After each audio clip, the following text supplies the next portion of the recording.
Welcome on into another episode of the Big Time Sports Podcast Show. It's Mitch Spinell and Mitchell Balla here to give you the latest of what's going on in the sporting world. Mitch, it's good to be back with you, man. How'd you enjoy your Thanksgiving? Thanksgiving itself was good. The weekend after that, Mitch, not a good weekend. One of the weaker weekends in Ohio sports that we've had in quite a while, which is funny because the last 2 weeks we've had pretty successful runs with our respective teams, which we'll get into later on in the show, and that you guys will be listening to here throughout the rest of the episode. Thank you so much for listening on Apple Podcasts, Spotify, or it used to be Anchor, now it's Spotify for podcasters. If you're on YouTube, be sure to like, subscribe, and hit the bell. You can also find us on BigTimeSportsOhio.com, at Mitch Spinell, at Mitchell Balla, pretty much everywhere else. So, Mitch, we start off here talking about the news. For the games, first of all, that are coming up here in Canton for the state football finals this weekend, which I will be at, and I'm sure you'll be there as well.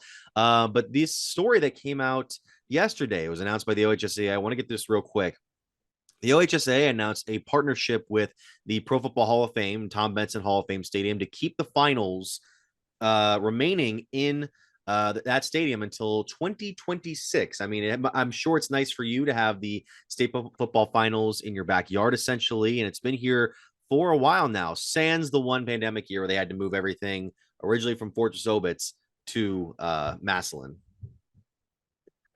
Yeah, I think when you look at it, having all the games here in Canton is pretty special because it's at the Pro Football Hall of Fame, because it's the birthplace of football. I think that holds more value.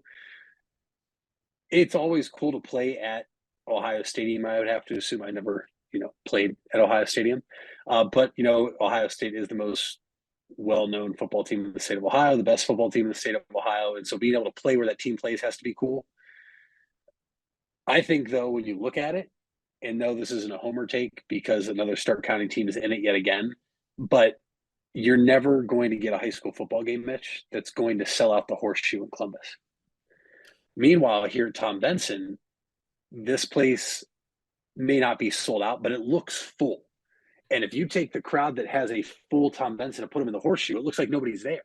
And so from an appealing aspect, I think it's just so much cooler to see a packed stadium and NFL size stadium. Let's be honest. I know it's not the size of actual stadiums where teams play games, but it is equipped to hold a lot of fans. There's been the talks of if there's ever a time where a team needs a place to relocate to play for a game, maybe it's here. I don't know about that because it only holds so many thousand people compared to NFL stadiums. But in the totality of things, birthplace of football, how cool is it to be able to end your season there with a state championship?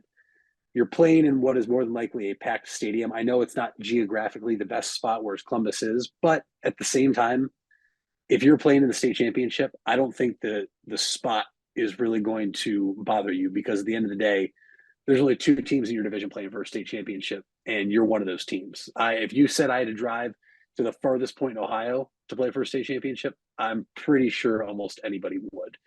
So I think it's great for the city of Canton.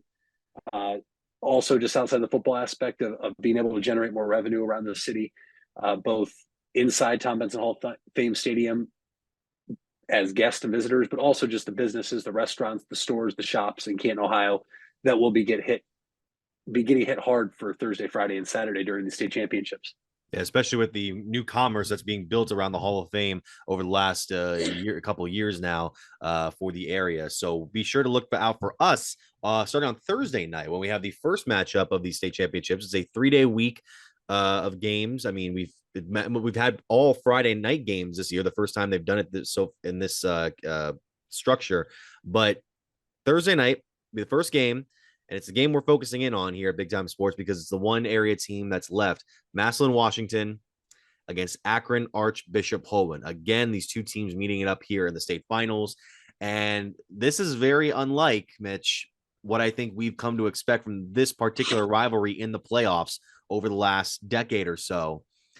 This is a time where Massillon really has an upper hand, and they have a considerable one after what they were able to do this past weekend against Cincinnati Anderson and the way in which Hoban played their matchup against Avon. Yeah, you start with Massillon. What's crazy, though, about all this is the fact that I feel like we started talking about this maybe weeks 3, 4, 5 of the high school football season. And as the season continued to progress, it was almost like we're on a collision course to see Massillon versus Hoban yet again. This is going to be the fifth time these two teams have met in the playoffs over the past 6 years. Hoban winning 3 of the previous 4. 2 of those meetings were in this exact same game, the Division II state championship. Last year, Hoban beat Massillon in the state semifinal game, 40 20 up at InfoCision Stadium in Akron on the campus. Other way would you want this to go right now? If you want the best football teams playing, other than these two teams meeting up, they're very close to each other. They have the shortest drives at any of the schools amongst any of the divisions playing in the state championships. So Tom Benson Hall of Fame Stadium is going to be packed Thursday night for the marquee matchup. It's the only game on Thursday, the standalone game. But you're right. For some reason, a lot of talk has been this is Massillon's best shot. And it all starts with DeJuan Owens, the quarterback. If you are not a believer in DeJuan Owens or you just haven't seen him play yet, it was evident this past week in their state semifinal game. The first play, him taking it all the way to the house. I mean, even last week against Green in the regional final, the first play, he went for a big run. This player is so dynamic. He is one of the fastest quarterbacks I've seen in recent memory. So he has that breakaway speed. He still can throw the ball. Massillon has weapons all over the field. He has a gigantic offensive line in front of him to protect him.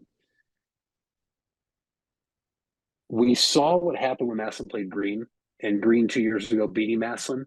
And Mitch, well, no, because Hoban didn't play Green, but if things shake out differently, we're possibly talking about 6 straight years those two teams meet in the Final Four or better.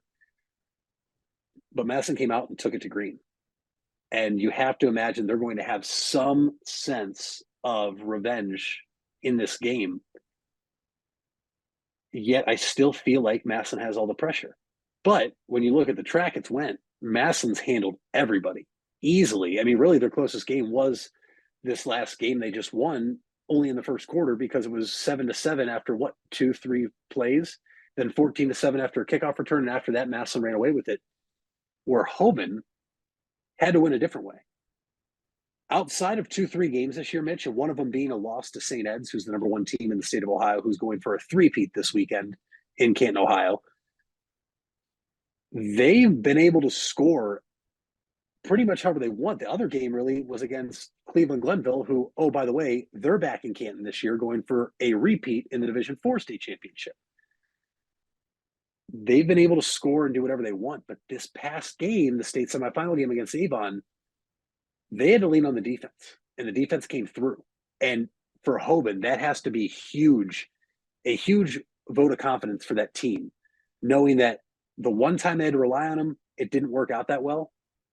They were also going against the top team in the state of Ohio overall. I mean, not just in divisions. I think St. Ed's would probably beat anybody in the state of Ohio with how they're playing right now. I think Hoban has to actually have some confidence after that close win over Avon this past week, because they were kind of in unfamiliar territory.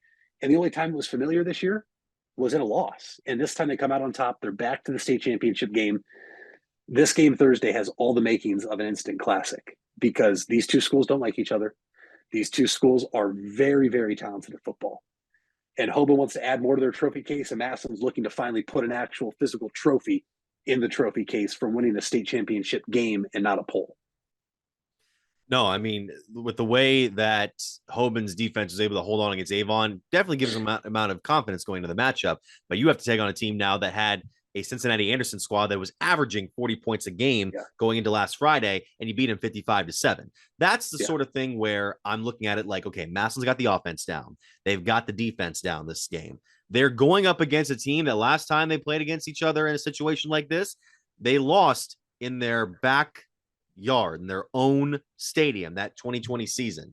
I know that Coach Moore is going to be drilling that message into the kids throughout the week. There's no way they can let this slip by again, because this is the best team that Massillon's probably had in a long time, if not ever, in the at least in the OHSAA playoff era. So I think this is like, and we'll get to another game that might have had more implications than we anticipated, but this is a game that this is the one that if Massillon gets it, it puts them on the map. It gets them that football championship in the playoff era that they've been yearning for decades. It'll be the first time a Massillon school has won a state football title. Jackson won their basketball titles. I know that. But yeah, I feel like Massillon's got all, not the edge, the entire edge right now. We'll go on to this later on in the week, but they have every incentive to get this job done compared to Hoban, who is going to be competitive no matter what. They're not going to go into this timid, but they won it in what here? 2020. They won it in 2018. They won it in 2017. They've been here before, at least this like, I don't know if this particular class has for this whole football squad be their first last year 20. So okay, so yeah. Last year they lost last year. Yes, that's what I meant. That's what I meant. They've been here before. It's more so, are they going to be able to handle this potential juggernaut coming in that is the Tigers? And I'm glad you mentioned Massillon's defense, because as much praise, and I'm probably one of the most guilty of it at anybody, as amazing as DeJuan Owens is, and look, I was probably prisoner of the moment. I was there the first game of the year against Valdosta State where Massa made the change at half, and Owens offensively single-handedly brought them back in that game to beat Valdosta. The Massillon defense still is not getting talked about enough. Not only is this Massillon's probably most complete team in recent memory, Mitch, this is probably the best overall defensive unit they have had in quite a long time. So when you make the claim this could be their most complete team, I don't think that's far-fetched at all. I think it's actually closer to being a fact than it is fiction. This is Massillon's best shot in recent memory to win a state championship. The other thing that I worry about, keep in mind, DeJuan Owens was not here the past few years, right? He does not have all this, if it's a close game, where's the head going? Because he's just out here playing football. This is a guy that's playing football at an extremely high level, that is starting to get college looks at a high level. He already had looks. You just wonder, though, with how these games have gone. Massillon has not been in a tight contest since the St. Ed's win in midseason. Hoban, meanwhile, is coming from a tightly contested contest. If this game is tight, is it at all possible where doubt creeps into Massillon players' minds, knowing the past against this team? And that's what I think the biggest thing has to be. But if Massillon comes out and they score quick, not talking first play quick like Owens did last week at historic Crew Stadium in Columbus, but if they take that first drive and go down and score, whether they're down 7-0, 3-0, or they get the ball first, that place is going to be so electric in terms of the atmosphere with the Massillon crowd coming. They are the home team because they're the number one team in the state of Ohio, I do believe in terms of them being the home team. I know that the number one team in the state of Ohio for Division II. They should have the bigger side, obviously get a little more allotted tickets, but Mitch, you're going to be there. I'm going to be there. Anybody that has no plans Thursday night that likes high-level high school football, you need to go, because this is going to be potentially the best overall game in what I'm going to call this rivalry that really is only shaping up every year in the Final Four state championship game. I believe it was, Central Catholic last year and Hoban that played in that first matchup in Division II. That really was like the Kickstarter for that entire weekend, which it's going to be very, very interesting to see which other matchups we will have here in this tournament that could potentially match up just as well as Massillon and Hoban. We have Kirtland versus Versailles. Kirtland, by the way, beat Garaway out of the playoffs. A great run by the Pirates team, falling short. It was scoreless at halftime on Friday night, but Kirtland ended up edging the Pirates. Got an interception early in the turnover early in the second half. Got a touchdown. Went from there. I mean, that Garaway team fought hard throughout the season. First IVC team to make it to the Final Four since Malvern back in 2008. Toledo Central Catholic is in Division III now. They will play Bishop Watterson Friday. And then Springfield will play St. Ed's, as we mentioned, in the night capper. Maria Stein, that's a rematch. Marion, that's a good one, too. Maria Stein, Marion Local, again, making it in Division 7, making sure I got my Roman numerals right, against Downton. Downton's just on a roll, but that's a juggernaut you have to take on in local. Perry, the Pirates, will take on Liberty Center in Division 5. And in the last game, Glenville will play Kettering Archbishop Walter. Because Glenville, we had it on Big Time Sports on Friday night, took it to Canton South, and as good as Canton South's been all season, as good as Pucci Snyder's been all season, this was the first game where their offense looked out of sorts. We were on the call for that game, myself and Coach Jim Morris. Yeah, I mean, the rushing attack for Glenville was like the Bookdale matchup, was like what the Struthers matchup could have been if they had put some plays together, put some drives together. Deshaunte Jones, everything advertised, had a trio of touchdowns, a couple big runs. Tomlinson had a couple of good plays there, mainly on the ground. They didn't throw as much. They threw more than I expected, but still not like as balanced an offense as you would maybe anticipate.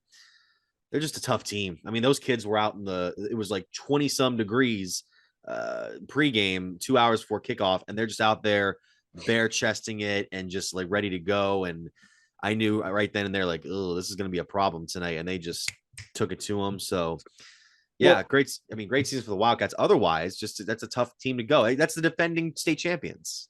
Exactly. It's the defending state champions, but who return a lot of the players from last year's state championship team. It's not like this is a team that had a bunch of turnover and they just are putting guys in there that are hungry. You're putting guys in there that are hungry to not only defend their state championship, but defend the school's first ever state championship and come home with the second one. You're also talking about a number of athletes across the field that are Division I recruits and Division I commits. I mean, you didn't even mention Demario Witten, the tight end committed to Ohio State. He had a nice snag in the end zone for Glenville, and it's hard to get to this point for Canton South. The farthest a Canton South football school has ever, or Canton South football program has ever gotten, is incredible. The run the Wildcats went on was remarkable. Pucci Snyder, it's crazy, and I hate saying this because I feel like we said it 3-4 years ago with Cam Blair, Sandy Valley, but the numbers he put up and then broke Cam Blair's record, it's hard to believe we're going to see that record now fall here anytime in the near future. To be able to put up those numbers, first off, to start as a freshman in high school and be as successful as Pucci is one thing. You're going to have to put up some incredible numbers to break that record. And I think that record's going to stand for a while. But what a tremendous career for Pucci. All their other seniors for Canton South. And Canton South is still going to return some players next year, Mitch. This is not a team. The biggest question is going to be who's playing quarterback. And that's the fair question because that's the most important position in football. But they return enough players to where if they get the right guy in there to feel comfortable, this is a team that I think is still going to be a force to be reckoned with next year. Now, they're going to go perfect. Are they going to get back to the spot? I don't know. Nobody knows. I just don't. I feel like people are like, oh, Canton South had this great year. All right, well, it's done and over with. Like, no. Sometimes when you get this far, it takes your program to another level. And I would not be shocked if that does this to Canton South now. I really wouldn't. I think this is a team now that if their heads are on the right way and they have the right mindset and they take that loss the right way, they can build off this. Next thing you know, Canton South might be a team that you don't want to play the next few years, regardless of who is at quarterback.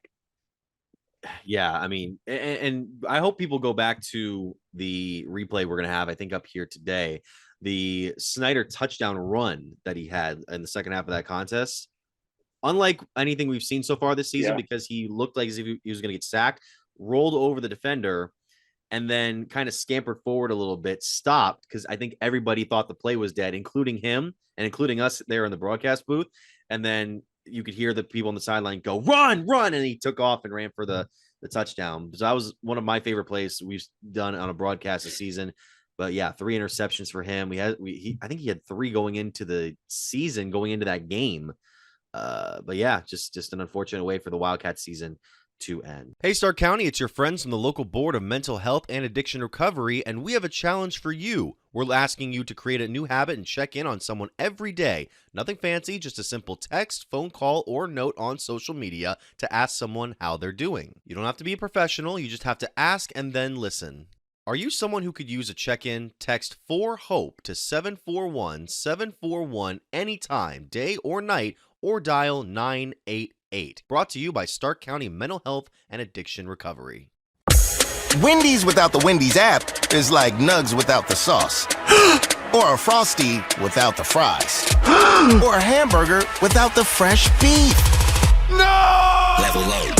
Get the app to order ahead, order delivery, earn free food, and get app-exclusive offers. One app, all the Wendy's. Offer for a limited time at participating Wendy's. Terms apply. App registration required. Fresh beef available in contiguous U.S., Alaska, and Canada. You deserve the best. And at Ferris Chevrolet, Buick, Cadillac, Toyota, that's what you get. We consider you, the customer, to be part of our family. Anybody can make promises, but when you visit Ferris, you get the Ferris deal from a Ferris wheel. So if you're looking for a car, truck, or van, think Ferris. Think Ferris. Where you matter. You matter. Everyone plays a part. We all have a role. Each of us can make a difference. You do matter, and the best way to have a positive impact is to pay it forward. With each of us helping one another to cope, feel better, and know that we belong. Pass on the positivity today. Tell someone else they matter too. Alt Care. Alt Care, Alt Care. Where you matter. You invest a lot in your home and vehicle purchases. Van Nostrand Young and Associates want you to feel secure should anything happen to those investments. We partnered with providers like Grange Insurance and other industry leaders to be sure you're presented with the most complete coverage to fit your needs. Because we're not only here to protect the items you invest in, we're here to protect your future as well. Call Van Nostrand Young Insurance in North Canton at 330-497-1867.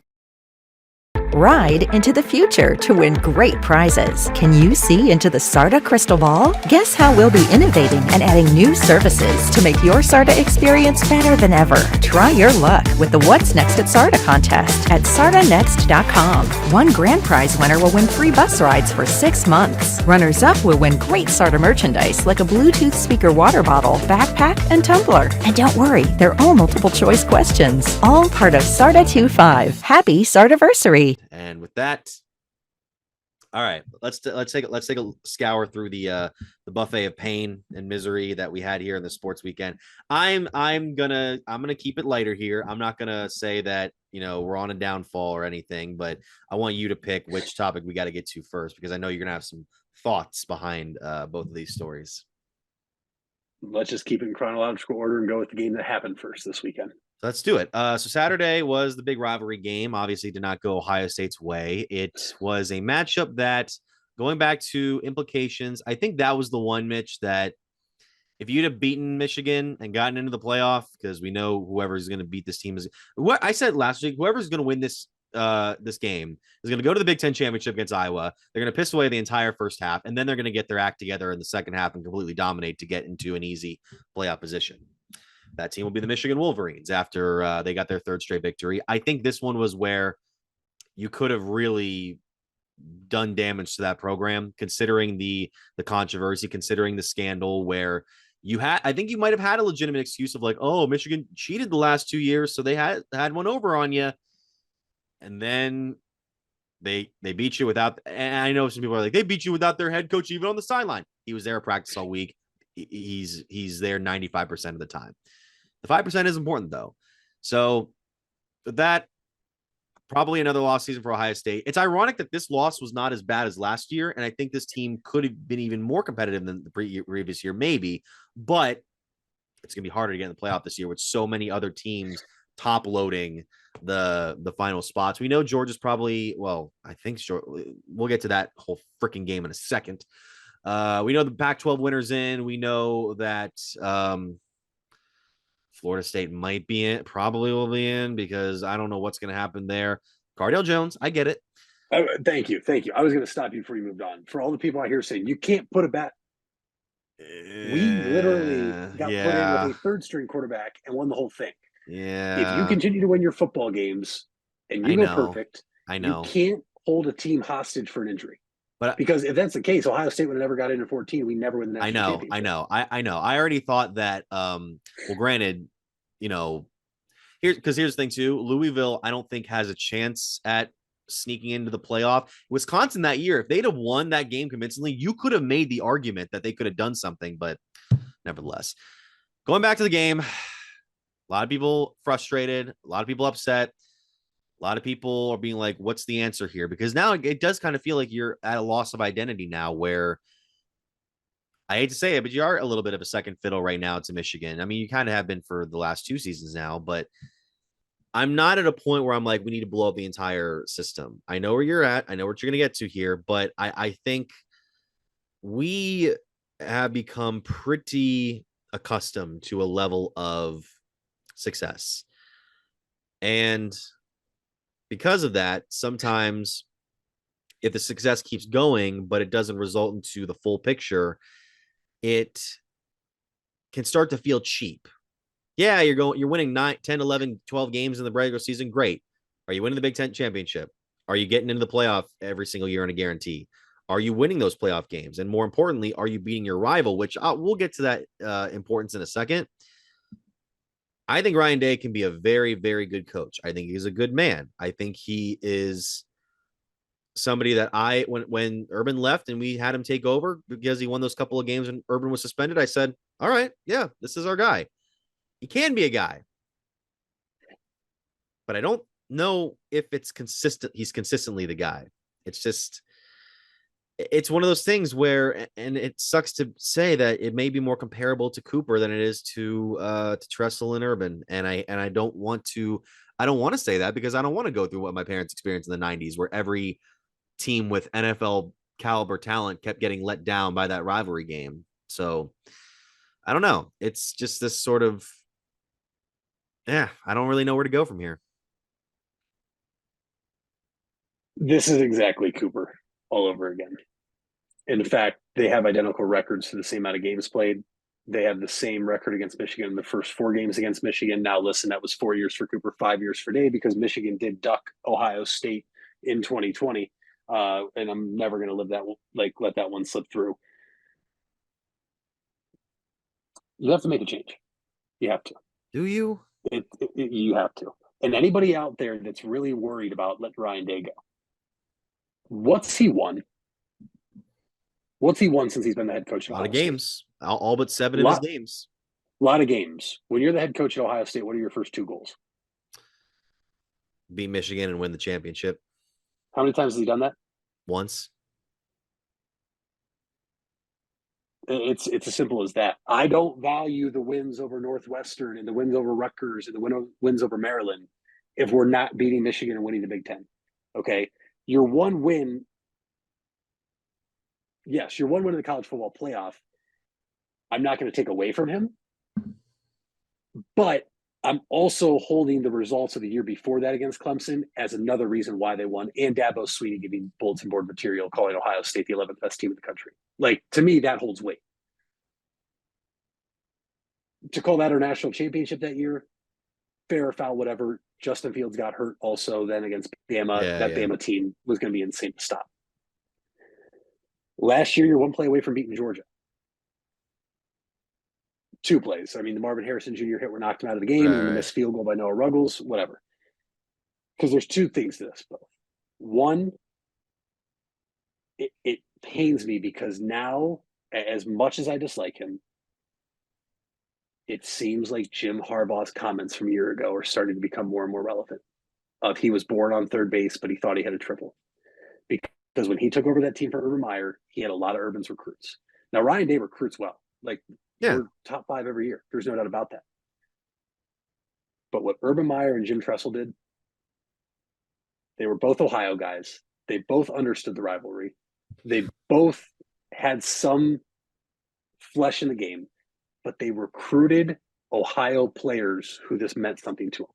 Mitch, when you get here, yes, it means something to you, but recruiting a guy in Texas that has no love growing up in this rivalry, where you have other guys who have grown up to hate the other school and you play in it, I think holds a lot of value. You see it from C. Grant. You see it from Reese Claret. You see from all these former Buckeyes that were tweeting this past weekend that are very upset because it's not the fact they lost, it's how they've lost.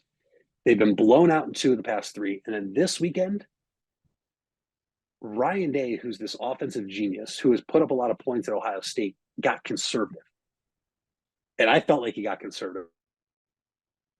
Oh, yeah, he did. Yeah, no, with the field goal in the second half, it was one of those things.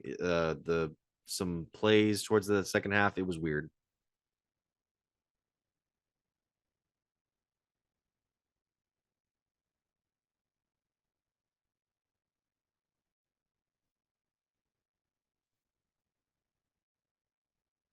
it. I don't see how this is going to change. You have all these great recruits coming in still.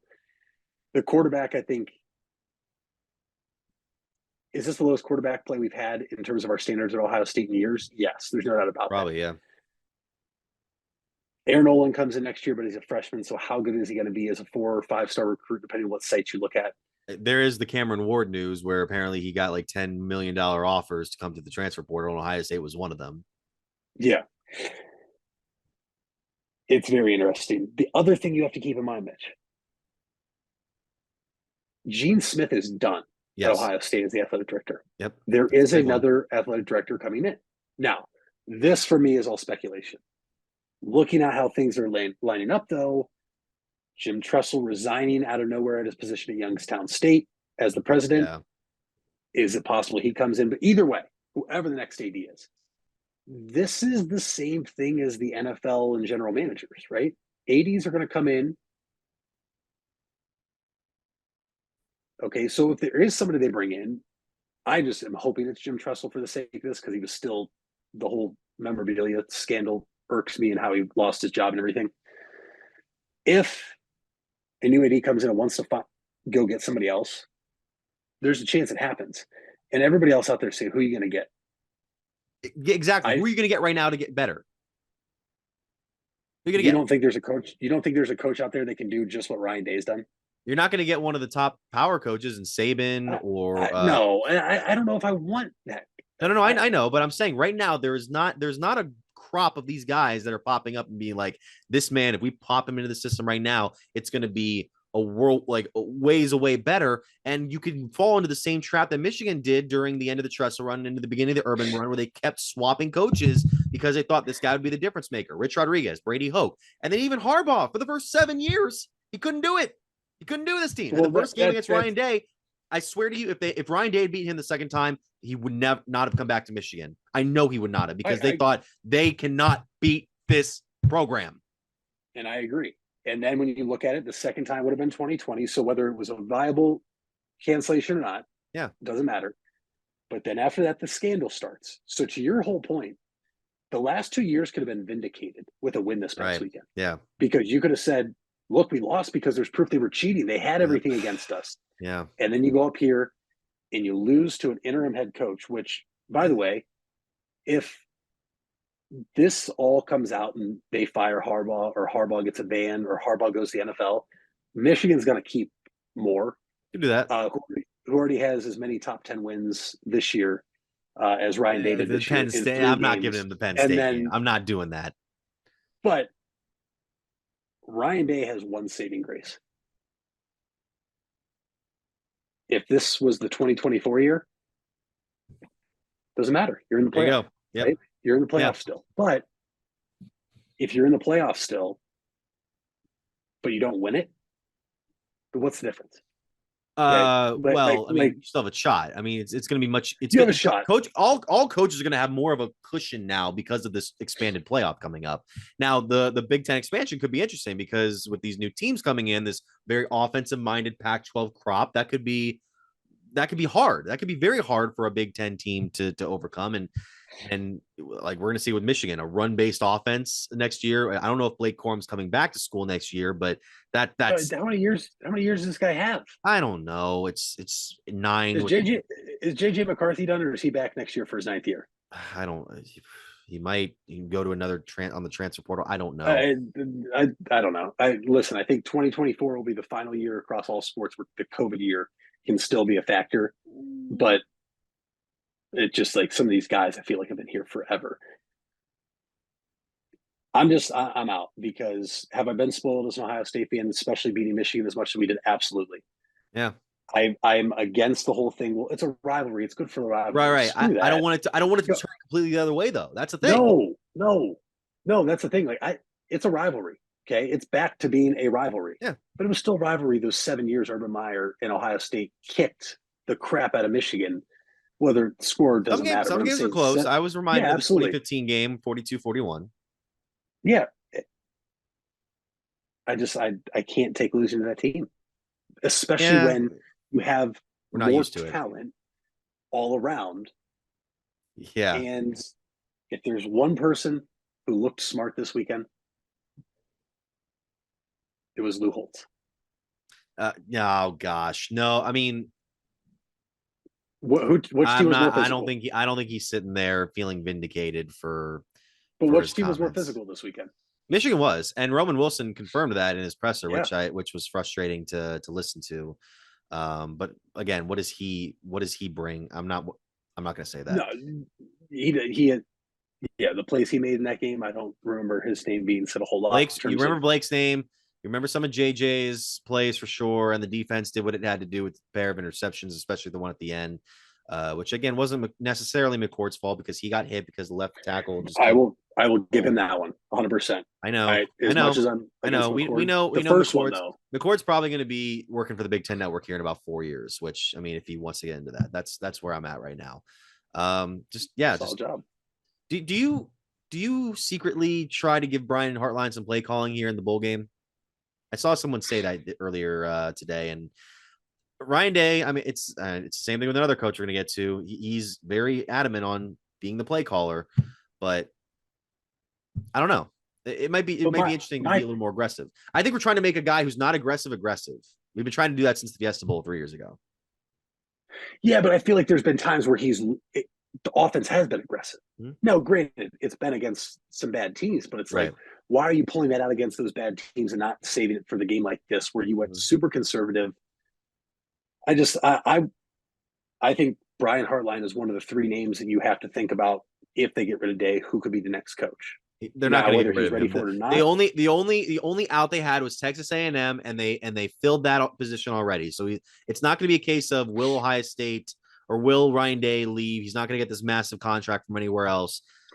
It's more so if Ohio State thinks he's not the guy, and I don't want them to feel like they have to panic in order to keep this level of success going. I wouldn't be shocked if he wouldn't leave for the NFL. Keep in mind that's where he started. He was an NFL person, NFL coordinator before he was a part of a staff that was fired and then latched on with Urban Meyer here at Ohio State. I do think that it's somewhere in Day's head to eventually get back to the NFL. I think when you look at a guy that was there and then down, and now he's been successful in terms of the win-loss record, eventually you probably want to get back to that level. I think that could be the other thing too. As much as people are talking about Harbaugh, like if there's these punishments and everything, would he leave for the NFL? I think I can see Ryan Day leaving for the NFL. I've said that now for a few years. I think eventually he goes back to the NFL. The two teams that he was a quarterback's coach under, Philadelphia and San Francisco, are not going to be looking for head coaches this offseason. But, there are some jobs that will be opening up by season's end. I even heard Adam Schefter say that there could be potentially as far as 7, 8, 9, 10 head coaching positions being filled this offseason, with the way that it's going. We'll get to that in a second. Vive Auto Sales, located on West High Avenue in New Philadelphia and Cleveland Avenue in Canton, is a used car dealership committed to getting financing for everyone. We give every customer that walks in our showrooms a prime buying experience, no matter their credit score or financial situation. Current inventory can be viewed at www.wefinancenow.com. Check out our Facebook pages for the most up-to-date information about upcoming events and promotions happening at Vive Auto Sales. Are you trying to increase your speed, quickness, vertical leap, and agility? If so, NST Sports Performance is for you. NST trains athletes ages 5 through pro. NST designs each program specific to the athlete's needs, goals, and sports. For more, visit nstsports.com. Locations in North Canton and New Philadelphia. It's nstsports.com. If you're looking for a new or pre-owned car or truck, why not see the Parkway Auto Group? Parkway is a special group of automotive experts with 8 brands to satisfy your needs. Come see the difference at the Parkway Auto Group on Commercial Parkway in Dover. 8 brands and 1 family. It's Parkway Auto Group. The Furby Electric Supply Company has bright ideas for your home. Save money by converting to energy-efficient electrical products or add ambiance with beautiful lighting features. It begins with a professional consultation and a visit to the Furby Lighting Showroom. Then certified Furby contractors complete your project right and on time. Since 1934, 4 generations have built a reputation of quality and trust, and they offer emergency services too. Just visit Furby.com. That's Furbay, the Furby Electric Supply Company. It takes a lot of practice to have a winning team. Albin Title has over 100 years of combined experience handling real estate, title, and escrow transactions. They serve Tuscarawas, Stark, Carroll, Harrison counties, and more. So choose Albin Title for your next home refinance, sale, or purchase. They'll get it done quickly and professionally. Contact Albin Title at 330-334-5800 or visit their website albintitle.com. Let them put their experience to work for you. We all have 206 things in common. Our bones keep us up and moving. And we at Cleveland Clinic Union Hospital care about every single one of them. From the tip of your finger to a brand new hip, our orthopedic experts will keep you going while keeping you safe. For every break and breakthrough, for every bone and joint, for every care in the world. Get the care you need when and where you need it. Visit unionhospital.org. Fall is in the air and part-time career enhancement courses at Buckeye Career Center are on the horizon. Registration is now open for Introduction to Beekeeping, Basic Small Engine Repair, and Sign Language. These part-time offerings run on Tuesday evenings and begin in November. Let Buckeye Career Center help you learn a new skill or advance your current skill set. Call 330-339-2288 for more information or to reserve your seat in one of these or our other part-time classes. Have you checked in on someone yet today? This is your reminder. A simple text, call, or message. You don't have to be a professional to check in. You just have to ask and listen. Are you someone who could use a check-in? Dial 988 24 hours a day, 7 days a week. A message from Stark County Mental Health and Addiction Recovery. One coach that I'm confident will not be on the chopping block if the team rebounds from this past weekend is Kevin Stefanski. I know you're gonna hate me for saying that, but the Broncos game, this was not their worst loss of the season. That was Pittsburgh. This was their worst effort of the season. I will give them that. The mistakes you were making in penalties, some of the poor choices you were making, especially in the second half, and then seeing the results of what happened to some of your players, it's put Browns fans back in a pan again. I'm not there right now. Like, hey, you had a bad loss, but go to Los Angeles. Everyone was saying, oh, you're going to take on a Rams team that's on a roll right now. You beat the Cardinals. You know who beat the Cardinals? The Browns. You know who didn't beat the Cardinals? The Dallas Cowboys. I gave you one right there. So I'm not sold on that. But this offense is in a question mark right now. It has a question mark on it right now because DTR, I think the run that he had in the second quarter is what ended up hurting them in the long run. And I know you're going to think it's weird because, yes, he looked more comfortable in this game, especially in the last two that he was in. He had a couple of plays in there where he looked like he was able to get out and make some good throws downfield. But because of that, and because you get down 14-0 when you're trying to really work your way back into the game,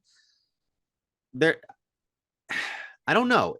Because I've been hearing this whole thing about how Browns fans are so frustrated with the play calling and that they don't think they run enough. First of all, we're on our second and third string running backs right now, so we don't have the most to work with in terms of a rushing offense. But because of that, it makes fans believe like, oh, all we're doing is throwing. All we're doing is throwing. All we're doing is throwing. If you look at some of the numbers, the Browns actually aren't as pass heavy as some of these other teams in the league, mainly because they don't have their number one quarterback, or to some people, a number one quarterback. So when I look at that, I'm thinking to myself, okay, I can see where you're getting at, but then the play that DTR got hurt on, which I think was more on DTR not getting the ball out of his hand quick enough, and the clearly late hit that should have been penalized, and thankfully it was. So then that brings in Walker, who has to try and work his way back, and of course, the first play ends up being the disaster that Denver got to expand the game. And then Myles Garrett, your top defender, comes out in a sling. I've worked in the radio station for the last 4 years. We've never had a situation where it's just been coach and no players come up to the podium. Now, granted, Walker and Garrett spoke in the locker room at the end of after the game, but it was like they're kind of like probably, scrambling to get all these guys together to make sure that they didn't get fined by the league. So yeah, that was a tough punch in the mouth, I guess, is what I'm kind of summing this up as. Well, we'll start positive here. It seems like Myles is okay. Yeah. Same with DTR. From Rappaport. Yeah, DTR just in concussion protocol. But it seems like Garrett's just day-to-day. The x-rays came back negative. Right. I believe I saw they were negative on Amari Cooper as well, which is also good, yeah. a good thing because you can't afford to lose him in an already pretty weak passing game. You mentioned Ryan Day being stuck in his way. I think Kevin Stefanski's done a very nice job as head coach of this team this year. I agree. I cannot stand him calling plays. It's if there was he right now, if the Browns win 3 of their last, we played 11, play 17 this year. Yeah. If they win 3 of their last 6, with how the AFC is shaping up right now, you have the head-to-head over the Colts. The Bills, oh my gosh, the Bills, that's another story later. 10 wins, you're going to have a good chance. 11, you're in, I think, in the AFC for a wild card spot. It's hard to think and now start to look at this schedule where you can find 3 more wins for sure. You play Denver, who they're playing their best football this season right now. That 70-point game the Miami Dolphins hung on them, looking back at it, may have been the best thing that ever happened to Denver. Yeah. Because since then, they have completely turned the corner. Hmm. My issue is when DTR was the starting quarterback, named the starting quarterback 2 hours before the game against Baltimore. Our biggest gripe was Kevin Stefanski didn't do anything to set him up for success. Didn't change the game plan. He went with Watson's game plan for the most part, threw the ball a lot. You now have a quarterback making his second career start, his first road start in a tough place to play against the team with the worst rush defense in the NFL. Yes, we are on our second and third string running backs of the season. We're also, I believe, before the game, we're averaging 4.8 or maybe closer to 4.5 yards per carry. This is a team that is built to run the ball with the offensive line, with Bill Callahan as your offensive line coach. And we don't run the ball. We don't run the ball. And as bad as the announcing was on Sunday during that game, by the way, which I truthfully thought was some of the worst pro football commentating I'd heard in Kevin quite some Kugler time. and Mark Sanchez. Yeah, Mark Sanchez. I don't know what he was somewhere else during that game. When the broadcasters are also saying, like, yeah, we're sure the Browns fans around the world right now are also wondering why you're not running the ball. Hey, Kevin, I know you like to think you're the smartest man in the room sometimes, but it's not that hard. I've been seeing that a lot lately, that sentiment of he is so stuck in his own way of thinking he is smarter than everybody else. You think I'm going to run, but I'm going to pass the ball. No, it's the worst rush defense in the NFL for a reason. Okay, the Miami Dolphins had their third string running back in the game, and he was still breaking free scoring touchdowns in a 70-point win. And now he's their starting running back, but now he's hurt in Devon Achane. Okay, when we started to run the ball, Jerome Ford started having big plays. Kareem Hunt, who runs like a madman, and I would never want to get in front of him, had big plays. You had 16 total carries in that game between Kareem Hunt and Jerome Ford. 16 against the worst rush defense in the NFL. Yet when you started to run it, it looked good. And then this is why I can't stand these metrics sometimes. Whoever put the stat out there that the Browns' successful drives, 78% of them started with a pass. Well, what does successful mean? We scored 6 points in the first half. And out of the 6 drives, 3 of them started with passes, 3 of them started with runs. And I think one of each what led you to score field goals. I can't fathom that. I am, yes, there. What does that stat even do? My biggest thing and my biggest takeaway came when DTR got hurt. And it's not because of who had to come in and play quarterback. It's because of the stupid play call Kevin Stefanski called of a double reverse. But Mitch, who was the ball going to when it was fumbled? I believe it was Pierre Strong, correct? Yeah. How many snaps did Pierre Strong play in that game before then? I assume none. Why the hell was he in the game? Why are you handing off to Pierre Strong, who doesn't have a single carry in the game, who has barely played since you signed Kareem Hunt? Okay, you cannot fool me on a spark. Okay, if you want a spark, you put the guy who's been returning punts back there, who actually returns punts now instead of fair catching him every time. You do the handoff to Elijah Moore instead of him handing it off. It was the most.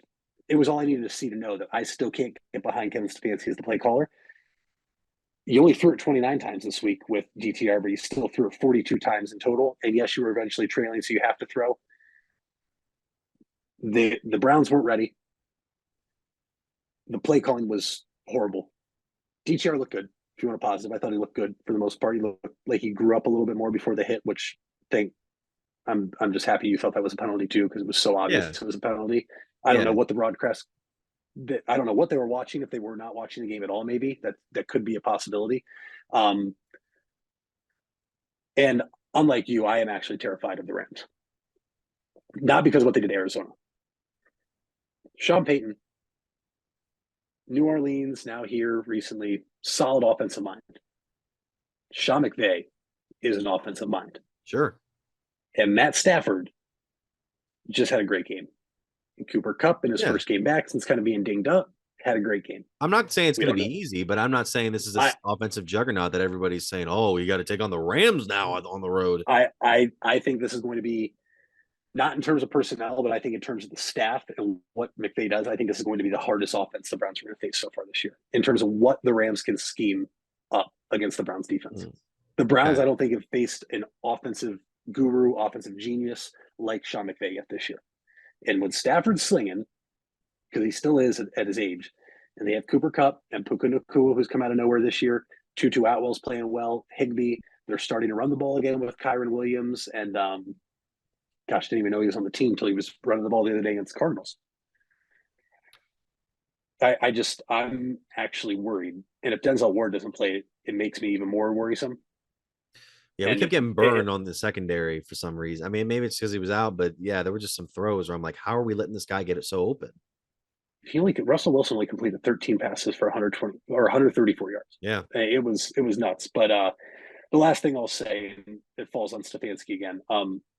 Can we stop with the Harrison Bryant sneaks, please? Well, it's because he's a big guy, and they figure, he can bruise through defensive lines. I don't know. I mean, who are we gonna have? DTR like at his size? BJ Walker Kareem do Hunt. that? Kareem Hunt.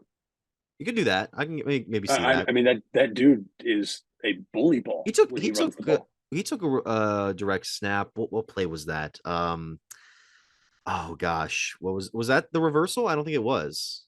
No, it wasn't the reverse. It was something. He did take another snap, but he took a direct snap and ran for a big short gain. I don't even remember, but yeah, we're kind of a dinged up team right now. We could be the Panthers. That's where I'm at right now. First team of the year to fire the head coach, Frank Reich. Gosh, that's I don't even feel like it's on Frank necessarily. I'm gonna stop you before someone corrects you. Second coach of the year. It's just been so long since Josh McDaniels got fired. We forgot. Yes. So sorry. Thank you. McDaniels. Now it's Reich. And yeah, I mean, there's gonna be a few more head coaches, obviously, that are gonna be gone by the year's end, or by off season. But I don't even think this is necessarily fully on Reich, because it kind of felt like what happened in Indianapolis, where it's just a failure of organization that just kind of let this whole mess come to be. And the Panthers, we were kind of saying it about the Browns a few years ago. Like, who's going to want to take this job right now with no draft pick in the first round, not much talent, an owner who's having a panic attack, not a real panic attack, but panicking after he leaves the locker room? That's a rough look. You're a bad team in the worst division in football. You're the worst team. That's not a good spot to be in. And you being like, if there was ever a year for you to actually play to win instead of being like maybe Arizona, where you're playing but also playing to lose for a good draft pick, it was this year. And to your point, they don't have that pick. The Chicago Bears right now are just looking. Yeah, their eyes are bright and wide, and they're just like, we're gonna have 2 top 4 picks, maybe 2 top 5 picks. Like they're bad. The Panthers are bad, and I think Reich got fired because. Not at one point this year did you ever think that they were turning anything around. Did they have a promising half to make you think, oh, Bryce Young looks good, like this Panthers team might build off this? Not one time this year. Let it also be known he was a very big advocate for Bryce Young, and you have to wonder if Tepper, the owner, is now furious at something like that. Wait, you're saying that Reich was a big proponent of Bryce Young? Per reports around the draft, Frank Okay. Wright was a Bryce Young over CJ Stroud guy. Now, look, if you flip him, is CJ Stroud having the year he's having in Houston? No, because look at the team that's around him. But you still have that buyer's remorse, I think, a little bit in the back of your head right now, saying this guy literally is already locked up offensive rookie of the year. If you don't believe me, go look at the sports books. He's about minus 2,200 on the books. CJ Stroud is to win rookie of the year. That's pretty much locked up. If the Texans find themselves in a playoff spot, Right, probably going to be in the MVP conversation. I think it's probably a little bit of both. There was never any reason for you to think the Panthers were going to figure something out. And I think, to your point, the owner having his outbreak coming out of the locker room, probably a little upset that they let a coach have a lot of say. Well, I think Tepper was the one that wanted Bryce Young. The coaching staff, according to reports, was the one that wanted CJ Stroud, and then he overruled them. No, see, I there was one that came out the other day that said Wright was the young guy. Okay. By the way, I'll make sure. The Panthers interim head coach now is Chris Tabor, the special teams coordinator who used to be here in Cleveland. Well, David Tepper did say that the decision, I think it was this past week, the decision was unanimous. He disputed the reports that Wright preferred Stroud, and Tepper tipped the scales, leading the team to draft Young. He said, as far as Bryce Young is concerned, I think everybody in the building would share this sentiment. We are totally confident in that pick, but we don't know for sure. The point is they have Young, and he has not looked like. It sucks that Stroud is balling out this season, even though he just lost this past week. But yeah, he looks like small out there. He looks like he's running around. He looks like he's like kind of not getting a lot of help. And it sucks because it's kind of in the same way. It's Pete Brown. Some Browns fans think of Baker Mayfield, where he never had stability. He had 4 head coaches in 3 years and all that. But he's going to have a 3rd head coach by the time next fall rolls around. So that could be some questionable structure there in Carolina compared to a guy like DeMeco Ryans, who looks like he's got something brewing here in Houston and might be the guy for the long term. But I don't know, dude. Again, we're going to have a lot of changes in the offseason. I think last night's game proved that we're going to have at least one coaching change, because how the Vikings did not win a game against the Bears is beyond me. I know, and here's the thing. I know the Bears fans don't want to win right now because you want to get as high top 4 picks as you can. I don't want the Bears to have the number 1 pick because I'm pretty sure whoever goes number 1. Here's the thing, though. We've been saying for months now, whoever goes number 1 is going to take Caleb Williams. I don't necessarily know if he's going to be the guy at this point. There's this whole thing with the UCLA safety that's been getting. He's like one of the top players in his position in quite a while. Obviously Marvin Harrison's up there, but I don't know if he'll necessarily go number 1. I just want them to get in a spot where they can't take Williams. They try for somebody on defense and then go get Marvin Harrison, but then I'm afraid that Arizona is going to take Marvin, and God forbid that man ends up in that organization. I know what you're saying. Well, the Bears organization is much better. They have the tools right now. They have these specific tools that if you put them together in this little machine, it could put something together really well. There's not a lot in Arizona right now. There's nothing, not a lot. As much as I like, what's his name? Jonathan Gannon. There's nothing, not at all. I just want to take quarterback because I want Fields to actually get a shot. Yes. in Chicago. I thought it was interesting. I can't remember who exactly it was, but a reporter from Boston, because Mitch, after the Panthers, who are 1-10, the team that holds the number 2 pick in the draft right now would be the New England Patriots. Oh my God. And he was very vocal on a show yesterday saying that he would not take Caleb Williams because of the crying incidents he's had, because of the plummet of his play as the season went on, saying like, that's not what we're used to. Well, newsflash, New England. If you're going to try to base everything off of what you were used to for 20 plus years, you're never going to be anything ever again. Because you tried to pretty much do what it seems with Mac Jones, and now you've thrown him to the side. Bailey Zappi. I mean, Mitch, how did an organization like the Patriots, the best organization with the best quarterback, the best head coach, they look like they're in a really bad spot, because when have you ever seen Bill Belichick not name a starting quarterback? Well, he only had about 2-3 years to see it happen. Yeah. And then pull the guy he starts for another guy who may have had a really successful game last year against a team from Cleveland. We don't need to talk about that, though. The Patriots either are tanking the best way possible that I've ever seen, and they're all geniuses there, which that's very possible because it's the Patriots, or they're going to be in a world of hurt, and I will feel sorry for any Patriots or Boston fan whatsoever. The game against Germany pretty much confirmed that they are going to punt the rest of the season, and Williams to New England would be good right now. You also have Drake May up there, who's probably going to be top 5 pick, whether it be to the Giants. There are also some people saying that the Falcons could trade up to the Bears' 4th pick and maybe try and go get Drake May, but I don't know if that's going to necessarily be the case. You also have Bo Nix in there, Jaden Daniels. I was going to say, top. To me, Bo Nix, I would have to take over Drake May with how he's played this year.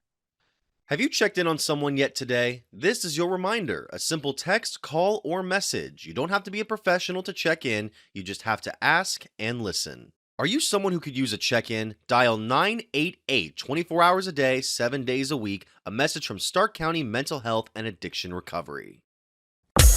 Wendy's without the Wendy's app is like Nugs without the sauce. Or a Frosty without the fries. Or a hamburger without the fresh beef. No! Level up.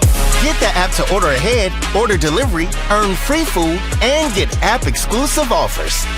One app, all the Wendy's. Offer for a limited time at participating Wendy's. Terms apply. App registration required. Fresh beef available in the contiguous U.S., Alaska, and Canada.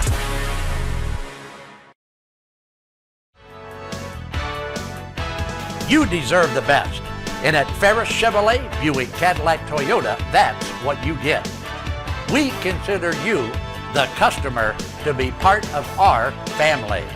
Anybody can make promises, but when you visit Ferris, you get the Ferris deal from a Ferris wheel. So if you're looking for a car, truck, or van, think Ferris. Think Ferris. Where you matter. You matter. Everyone plays a part. We all have a role. Each of us can make a difference. You do matter, and the best way to have a positive impact is to pay it forward. With each of us helping one another to cope, feel better, and know that we belong. Pass on the positivity today. Tell someone else they matter too. Alt Care. Alt Care, Alt Care. Where you matter. You invest a lot in your home and vehicle purchases. Van Nostrand Young and Associates want you to feel secure should anything happen to those investments. We partner with providers like Grange Insurance and other industry leaders to be sure you're presented with the most complete coverage to fit your needs. Because we're not only here to protect the items you invest in, we're here to protect your future as well. Call Van Nostrand Young Insurance in North Canton at 330-497-1867. Ride into the future to win great prizes. Can you see into the SARTA crystal ball? Guess how we'll be innovating and adding new services to make your SARTA experience better than ever. Try your luck with the What's Next at SARTA contest at sartanext.com. One grand prize winner will win free bus rides for 6 months. Runners-up will win great SARTA merchandise like a Bluetooth speaker water bottle, backpack, and tumbler. And don't worry, they're all multiple choice questions. All part of SARTA 2.5. Happy SARTAversary. He might be your Heisman winner Michael. too, after what's been going on the last couple of days. It really is a wide open with the Heisman right now. I don't mean to derail us, but it's like I don't really know who to take. Is it Nix? Is it Penix? Is it Daniels? I don't want to. Do we have to give it to the Heisman to a guy who lost 3 games this year? I know it's not his fault, but I don't want the Heisman winner playing in the Capital One Bowl. I agree with you. The only reason I think Daniels has a very good shot, and I had no idea. I'm not an LSU football fan. they pulled up his season stats with. I'm Joe sure they're Burrow's really good. Stats. They're better, which is mind-boggling to think that they could be better because that LSU team, I mean, that might be one of the best teams in our lifetime. Really good numbers. I still say if that Ohio State team beats Clemson, I don't know if Ohio State's even able to stop that LSU team. But yeah, his numbers, maybe not every single statistical category, but a major part of them were better than Joe Burrow's the year LSU won it all. And they're better than Nick's. He's got almost 1,000 more passing yards. Actually, excuse me, Nick's has more passing yards by 100 of them. But total yards, he has the advantage because Jaden Daniels has rushed for 1,100 yards. Bo Nix for only for 150 some. Passing touchdowns, Daniels leads 40-37. Rushing touchdowns, 10-6. Interceptions, I believe Daniels has 4. I don't know how many Nix has thrown. Two of them. Or no, that's not the right one. I don't know how many he has overall, but it's probably going to be down to these two. And that Nix is going to have the advantage because he has a game to play here this week. It could also hurt Nix if they lose. or if he balls out, they lose. That's still there. If he plays bad, and then Penix could jump up and take that lead. But I'm gonna be honest. I think Oregon's going to take it this week. I really do. I do too. I think Oregon right now is playing the best football out of anybody in the country. And they barely beat Washington State. I mean, they just didn't look as impressive. Penix. I mean, gosh, I mean, that's another question for the playoff here coming up. Is that if obviously the Pac-12 winner is in. But where do you put the Pac-12 loser?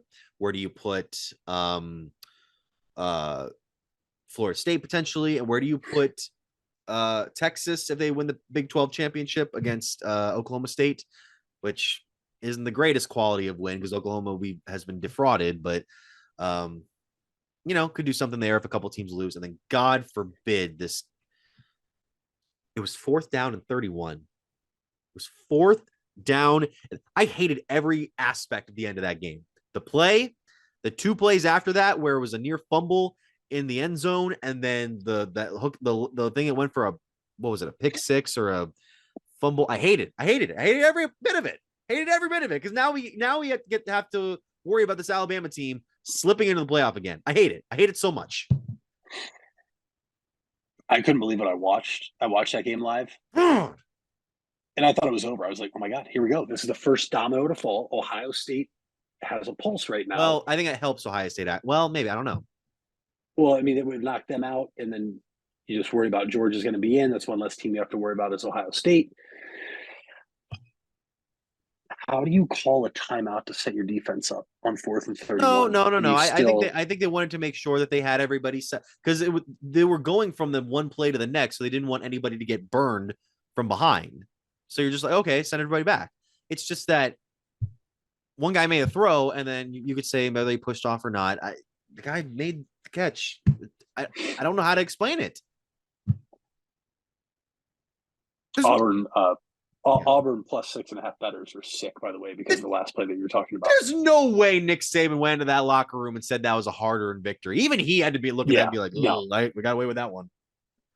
He's starting to – I'm not saying he's not a good coach. He's greatest college coach of all time, but he's starting to – some of the things he said this year, almost like, is he getting to the point where everything's going to upset him and he might be done coaching? He's going to go full Boeheim later? So, yeah, like Boeheim. I think he's been there for a while. I mean, I don't think it's as detrimental to Alabama football as it was Syracuse basketball, but it's been there for a bit. Syracuse basketball wasn't at that high standard still. No, but they were at least a competitive team for a long time, and then they went over to the ACC, and it just wasn't the same way. But I don't know. I think. No, I'll say it. I will be stunned if Alabama beats Georgia. I don't think we have to. I will too. It's just it's one of those things where I felt like this year because I thought Ohio State could compete with this Georgia team, then why couldn't this Alabama match up? But again, what are the odds for Alabama opening up in this game? Georgia is what minus 4.5. Really? This is what we're doing. And when you think about it, that's a home game for Georgia. Yeah. It is. So what the hell does this Alabama team have at this point of the season that is getting the bookmakers conservative? God. The other thing, though, too, Mitch. Let's go put Michigan at number 1. Michigan's probably going to be number 1 this week. Let's be honest here. Yeah, they probably will be number 1 this week. Even if Bama beats Georgia, it does not guarantee they're getting in. Because if Texas wins, oh yeah. If Texas wins, you cannot leave Texas out and put Alabama in, because what you're saying then is that head-to-head doesn't matter, because Texas already beat Bama this year at Alabama. Okay. You have 2 one-loss conference champion winners. Okay, cool. Bama beat Georgia. I get it. But doesn't that increase Texas's win over Alabama if Bama beat Georgia? But can you leave Alabama out of the playoff for beating a team that would get hurt by it? So you're basically putting in Georgia, Pac-12 winner, Michigan, and Texas. What about Florida State? That's the other thing. Look, Michigan's in. If Florida State wins, they're in. Okay, I'm not saying they're the 2 seed. It's the second team comes to mind. Georgia wins, they're in. No question about it. Okay, but for the sake of this, Georgia loses to Alabama. Bama and Texas win, and Oregon wins. Which 3 of those schools you taking? I think you take Oregon. Right. So now you're down to Bama and Texas. Okay. Who beat who? Texas beat Bama.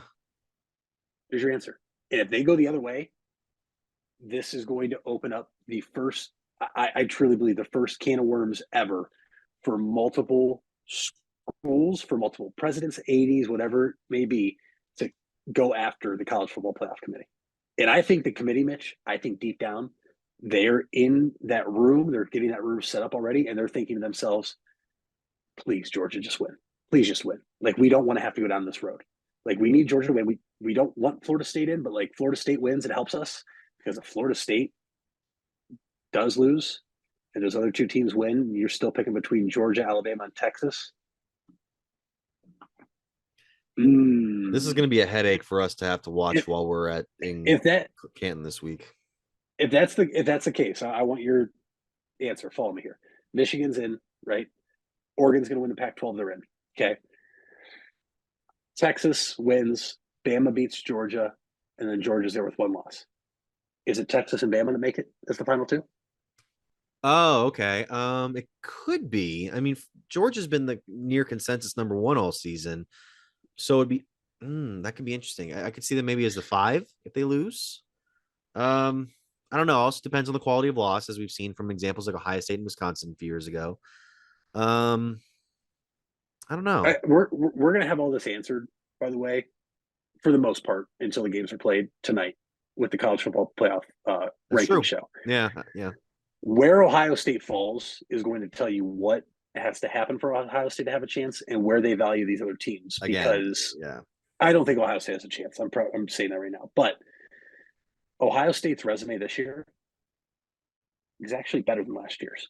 They beat the same 2 teams they beat last year that were ranked inside the top 10, and they lost to the same exact team they lost to. Only this year they lost to them on the road in a closer game. When you think about it, they got blown out at home by Michigan. This year they lost to Michigan on the road in a 1-possession game. Same exact resume, only better. It's a better ending. It's just that there weren't as many teams top loading last year. It was Utah beating USC, and then was it Oklahoma losing in the thing? I don't remember how that fell down. Gosh, this is gonna bug me. Yeah, no, because TCU would have won the Big 12 last year. It was TCU losing. TCU won. They did? Yeah. I thought they lost the Big 12 championship. So I don't know why I thought that. But they beat somebody. Why is this thing even like okay? Ohio State. This thing's not even. Oh, I got the wrong year. Anyway, so I mean that's pretty much it. Michigan's gonna be number 1, by the way, for the first time since 1997. You know, the last time they beat Ohio State 3 times in a row, what happened that year? What was it, 95, 97? You know what happened when they? They won that consensus national championship. Yeah, that school that hasn't won an outright title since 1941 or something stupid like that. Massive. What? I mean, I don't know. What was it here? I'm gonna have to look up the thing off the air because we're taking too much time out of these people's days. In that case, thank you so much for listening or watching the Big Time Sports Podcast Show. Yeah, I said everything at the top. Mitch, what's back of the day? Pulling it up right now because I had it saved because it has to deal with the high school football playoffs this week in Canton, Ohio. Okay. There are 4 teams looking for their first state title in the playoff era this week in Canton, Ohio. Springfield, who's going against St. Ed's, who they lost to last year. Massillon. Right. Dalton and Perry. St. Ed's and Kirtland are both looking for their 7th state title as a school. Versailles is looking for their 8th state title. But there is a school looking for their 14th state championship since the year 2000. Is it Kirtland? It's not Kirtland. Marion Local. Oh, yeah. I could see that. I mean, that's D7. Yeah. They A won lot of teams. They won 4 in a row from like 2013 to 17, I remember. And then they've just been dominating that lower tier for a while. 14 in 23 years. That would. So that so on average, I mean, 14 in 23 years, that means you'll probably go, you won't go like 2 full school years without winning a state championship if you're on the football team. No, every person that comes in the program as a freshman until they're senior will have walked away with the ring. Not bad for that school overall. Thank you guys so much for listening or watching the Big Time Sports Podcast Show.